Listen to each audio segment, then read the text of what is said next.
What's up, everybody? Welcome back to another movie review, and today we are talking about Thor Ragnarok. 2017's Thor Ragnarok is a banger, and I love this movie. It's probably my favorite Thor movie. It's maybe in my top 5 or top 10 in the MCU in general.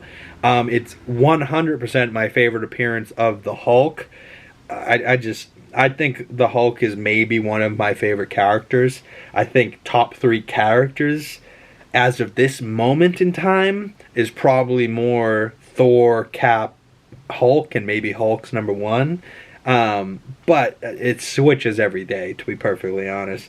You know, right after I saw Shang-Chi, I was like, he's my favorite. You know, like, I'm a recency bias person because it's all that's on my mind. But now that we haven't had some Marvel stuff in a little while, and I'm going back and rewatching some of this stuff, you know, Deadpool's up there. Spider-Man's always going to be one of my favorite characters. T'Challa's Black Panther is a great freaking character. There's just a lot of great characters in the MCU in general.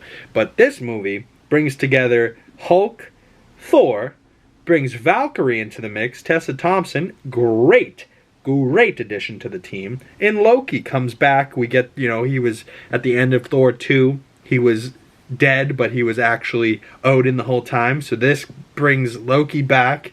You get that whole part at the beginning where Thor's tied up. I thought the beginning of this movie was perfect. You know, he's tied up in oh no, Thor's tied up in chains. You know, like, you're probably thinking, you know, like he's almost fourth wall breaking, but he's not. You know, I thought Taika really did a fantastic job on this movie. The opening part where he still has his long hair, he goes and gets Surtur's crown, and he comes back to find the butcher, you know, from the boys standing there. What is his name? Kurg or something like that? Kurt? I'm just the custodian. You know, whatever he says to Hera. Hera, Cate Blanchett, she's a great villain in this movie. And honestly, like, I thought she was going to be a problem in the MCU. I was like, they're not going to be able to beat her. She's going to be an absolute problem. But what is the problem that they do? The same thing that Thor fixed at the beginning of the movie, that he actually causes it by the end of the movie, and Thor causes Ragnarok, and you get the Hulk jumping in, you know, that one shot of Surtur becoming a mountain of flame, and then the Hulk just, and they go, Hulk, no, don't smash, and he's like, but big monster, you know, like, I loved that version of Hulk. I thought he was a little too dumb, but, like, I don't like smart Hulk either.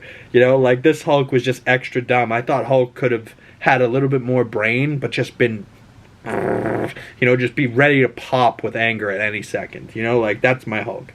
But the favorite thing about Hulk in this entire movie is that gladiator part. And even Thor looks in this gladiator costume with the red paint down the eyeball, the Stan Lee haircut, the little armored shield, the hammer that he wields, and then he's got these 2 blades. It's a friend from work, you know, like, that whole scene is fantastic. But that reveal of the Hulk smashing out the door, holding a hammer and an axe, he has armor over the shoulder, he has a giant mohawk gladiator helmet, like, with the white paint. Like, this is by far my favorite version of the Hulk, and he looks so cool, and we need to get back to this Hulk, because this is the Hulk that put my butt in the seat, because I was here for it, right? Like, and just that whole fight with Thor and Hulk, like, you get to see them fight again. And Thor honestly was about to win. You know, like, Thor is the god of thunder. But I like that in this movie you get to see him, one, lose an eye, that I thought they should have kept that eye gone, kind of like an eye patch, kind of like Odin, you know what I mean? But, yeah, they give him a brown eye in Endgame, or Rocket does, and then in Thor Love and Thunder, he's back to having blue eyes with no explanation. So that's just a plot hole to me, you know, like, he should have lost an eye, and it should have been an eye patch, you know. I get Chris Hemsworth probably doesn't want to fight and do all these things with an eye patch, but fuck you, you're an actor, this is what happened to your character, fucking talk to Sam L. Jackson. You think he wants to wear an eye patch? I mean, probably not either, because by Secret Invasion, they didn't make him wear an eye patch either. But at that point, his eye underneath the patch was already revealed, so it wasn't really a secret to hide. But either way, he still had a contact in, so, like, you couldn't at least done the brown eye, like, in little things like that. It's the little details that piss me off. But overall, the movie, I give 4 out of 5 stars. It's a solid freaking flick, and solid freaking flick. But either way, Thor is a great character. Love and Thunder, I get a lot of people's criticisms. I'll give more criticisms on it when I get to it in my rewatch of Marvel movies here in a little bit. But Love and Thunder, there's a rated R Gore the God Butcher cut, I'm telling you, and what we got was the Disney-fied kid version of the movie, and they had all their kids in it, all the producers' kids, the directors' kids, the actors' kids, the writers' kids. Every kid was in this movie, and if I was 7, that movie would have been phenomenal. And I still stand by, the first time I saw Thor Love and Thunder in theaters, I and my buddy laughed our asses off, and we had a great time.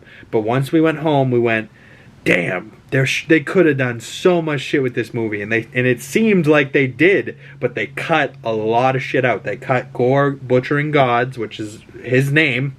He is the butcher of gods. He should have been butchering gods, right? We see that giant thing that he killed. We see that he's chopped off an arm of Lady Sif, but we see that the aftermath of that. Like, I want to see him killing that thing. I want to see him chopping the arm off. I want to see it. I want to give me the details. I want the details.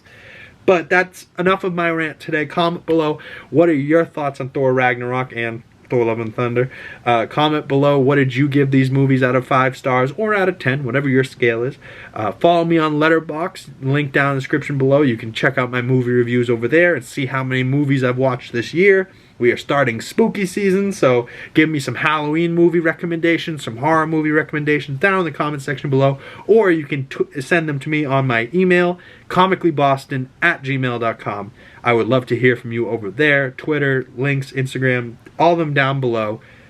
Please hit that subscribe button, smash that thumbs up button, hit that bell so you don't miss any future videos. And if you want to see my face again, please come on back. I got more videos coming to the channel ASAP, and we'll be talking about Loki Season 2 more and more as this season progresses. I'm so excited for Episode 1 tomorrow night, so cannot wait. By this time this video is out, Loki Season 1 is probably already out, so comment below, what are you thinking about Loki Season 1? And I will see you guys in the next video. Peace.